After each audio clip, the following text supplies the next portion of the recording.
సంఖ్యాకాండము 35వ అధ్యాయములో ఉన్న 34 వచనములు. మరియు యెరికో యొద్ద యొర్దానుకు సమీపమైన మోయాబు మైదానములలో యెహోవా మోషేకు ఈలాగు సెలవిచ్చెను. ఇశ్రాయేలీయులు తాము పొందు స్వాస్థ్యములో లేవీయులు నివసించుటకు వారికి పురములను ఇయ్యవలెనని వారికి ఆజ్ఞాపించుము. ఆ పురముల చుట్టూనున్న పల్లెలను లేవీయులకియ్యవలెను. వారు నివసించుటకు ఆ పురములు వారి వగును. వాటి పొలములు వారి పశువులకును వారి మందలకును వారి సమస్త జంతువులకును ఉండవలెను. మీరు లేవీయులకిచ్చు పురముల పల్లెల ప్రతి పురము యొక్క గోడ మొదలుకొని చుట్టూ 1000 మూరలు, మరియు మీరు ఆ పురముల వెలుపల నుండి తూర్పు దిక్కున 2000 మూరలను, దక్షిణ దిక్కున 2000 మూరలను, పడమటి దిక్కున 2000 మూరలను, ఉత్తర దిక్కున 2000 మూరలను కొలువవలెను. ఆ నడుమ పురముండవలెను. అది వారి పురములకు పల్లెలుగా నుండును. మరియు మీరు లేవీయులకిచ్చు పురములలో 6 ఆశ్రయ పురములుండవలెను. నరహంతకుడు వాటిలోనికి పారిపోవునట్లుగా వాటిని నియమింపవలెను. అవియుగాక 42 పురములను ఇయ్యవలెను. వాటి పల్లెలతో కూడా మీరు లేవీయులకు ఇయ్యవలసిన పురములన్నయూ 48.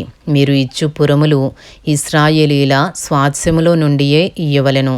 మీరు ఎక్కువైన దానిలో ఎక్కువగాను, తక్కువైన దానిలో తక్కువగాను ఇయ్యవలెను. ప్రతి గోత్రము తాను పొందు స్వాస్థ్యము చొప్పున తన పురములలో కొన్నిటిని లేవీయులకు ఇయ్యవలెను. సంఖ్యాకాండము 35వ అధ్యాయము 9వ వచనము నుండి. మరియు యెహోవా మోషేకు ఈలాగు సెలవిచ్చెను. నీవు ఇశ్రాయేలీయులతో ఇట్లనుము. మీరు యొర్దాను దాటి కనాను దేశములోనికి వెళ్ళిన తరువాత ఆశ్రయ పురములుగా ఉండుటకు మీరు పురములను ఏర్పరచుకొనవలెను. పొరబాటున ఒకని చంపినవాడు వాటిలోనికి పారిపోవచ్చును. తీర్పు పొందుటకై నరహంతకుడు సమాజమునెదుట నిలుచు వరకు వాడు మరణశిక్ష నొందకూడదు. గనుక ప్రతిహత్య చేయువాడు రాకుండా అవి మీకు ఆశ్రయ పురములుగా ఉండును. మీరు ఇయ్యవలసిన ఆ పురములలో 6 ఆశ్రయ పురములుండవలెను. వాటిలో యొర్దాను యువతల 3 పురములను ఇయ్యవలెను. కనాను దేశములో 3 పురములను ఇయ్యవలెను. అవి మీకు ఆశ్రయ పురములుగా ఉండును. పొరబాటున ఒకని చంపిన ఎవడైనను వాటిలోనికి పారిపోనట్లు ఆ 6 పురములు ఇశ్రాయేలీలకును పరదేశులకును మీ మధ్య నివసించు వారికిని ఆశ్రయమై ఉండును. ఒకడు చచ్చునట్లు వానిని ఇనుప ఆయుధముతో కొట్టువాడు నరహంతకుడు. ఆ నరహంతకునికి నిశ్చయముగా మరణశిక్ష విధింపవలెను. ఒకడు చచ్చునట్లు మరియొకడు రాతితో వానిని కొట్టగా దెబ్బ తినినవాడు చనిపోయిన ఎడల కొట్టినవాడు నరహంతకుడగును. ఆ నరహంతకుడు నిశ్చయముగా మరణశిక్ష నొందును. మరియు ఒకడు చచ్చునట్లు మరియొకడు చేతికర్రతో కొట్టగా దెబ్బ తినినవాడు చనిపోయిన ఎడల కొట్టినవాడు నరహంతకుడగును. ఆ నరహంతకుడు నిశ్చయముగా మరణశిక్ష నొందును. హత్య విషయములో ప్రతిహత్య చేయువాడు తానే నరహంతకుని చంపవలెను. వాని కనుగొనినప్పుడు వాని చంపవలెను. ఒకడు చచ్చునట్లు వాని పగపట్టి పొడిచినను, లేక పొంచియుండి వాని మీద దేనినైనను వేసినను, లేక ఒకడు చచ్చునట్లు వైరము వలన చేతితో వాని కొట్టినను, కొట్టినవాడు నరహంతకుడు. నిశ్చయముగా వాని చంపవలెను. నరహత్య విషయములో ప్రతిహత్య చేయువాడు ఆ నరహంతకుని కనుగొనినప్పుడు వాని చంపవలెను.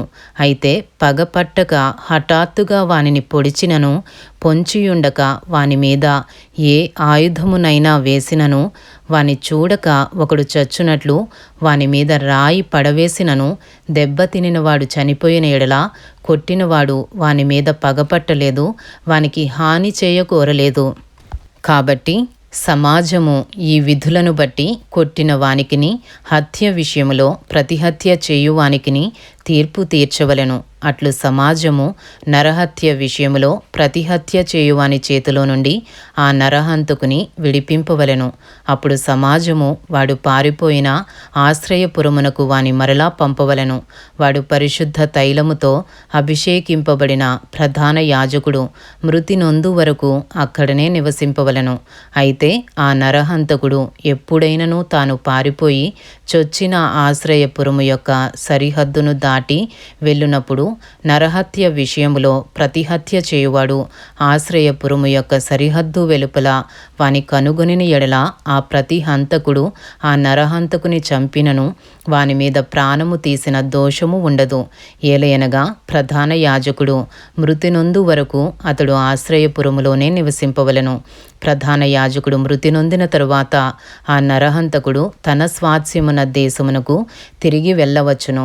ఇవి మీ సమస్త నివాస స్థలములలో మీ తరతరములకు మీకు విధింపబడిన కట్టడ. ఎవడైనను ఒకని చావగొట్టిన ఎడల సాక్షుల నోటి మాట వలన ఆ నరహంతకునికి మరణశిక్ష విధింపవలెను. ఒక సాక్షి మాట మీదనే ఎవనికిని మరణశిక్ష విధింపకూడదు. చావతగిన నరహంతకుని ప్రాణము కొరకు మీరు విమోచనా ధనమును అంగీకరింపక నిశ్చయముగా వానికి మరణశిక్ష విధింపవలెను. మరియు ఆశ్రయపురమునకు పారిపోయినవాడు యాజకుడు మృతి నొందక మునుపు స్వదేశమందు నివసించున్నట్లు వాని చేత విమోచనా ధనమును అంగీకరింపకూడదు. మీరుండు దేశమును అపవిత్రపరచకూడదు. నరహత్య దేశమును అపవిత్రపరచును కదా. దేశములో చిందిన రక్తము నిమిత్తము చిందించిన వాని రక్తము వలననే ప్రాయశ్చిత్తము కలుగును గాని మరి దేని వలనను కలుగదు. మీరు నివసించు దేశమును అపవిత్రపరచకూడదు. అందులో నేను మీ మధ్యను నివసించుచున్నాను. నిజముగా యెహోవా అను నేను ఇశ్రాయేలీల మధ్య నివసించుచున్నాను. ఇంతటితో సంఖ్యాకాండము 35వ అధ్యాయంలో ఉన్న 34 వచనములు పూర్తి చేయబడినవి.